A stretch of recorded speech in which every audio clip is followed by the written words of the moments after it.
സ്വർണവും വെള്ളിയും പണയം വെച്ച് കാർഷിക ചെറുകിട വ്യവസായ MSME വായ്പകൾക്ക് പണം അനുവദിക്കുന്നതിനുള്ള പുതുക്കിയ മാർഗനിർദ്ദേശങ്ങൾ പുറപ്പെടുവിച്ച reserve bank of India.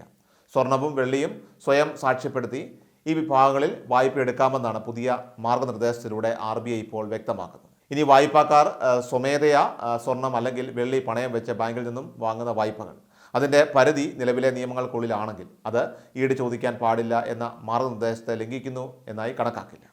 RBI വെള്ളിയാഴ്ച പുറപ്പെടുവിച്ച സർക്കുലറിൽ ഇത് വ്യക്തമാക്കി.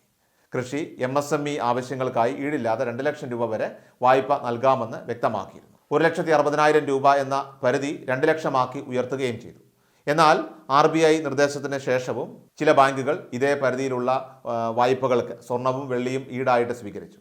ലോൺ എടുക്കാൻ വരുന്നവർ സ്വയം സാക്ഷ്യപ്പെടുത്തി നൽകിയ സ്വർണവും വെള്ളിയുമാണ് ഇത്തരത്തിൽ സ്വീകരിച്ചത്.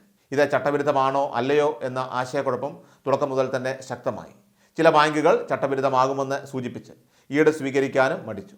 രാജ്യവ്യാപകമായിട്ട് ഈ ആശയക്കുഴപ്പം സജീവമായി നിൽക്കുന്ന സാഹചര്യത്തിലാണ് ഇപ്പോൾ RBI പുതിയ വിശദീകരണം നൽകിയിരിക്കുന്നത്.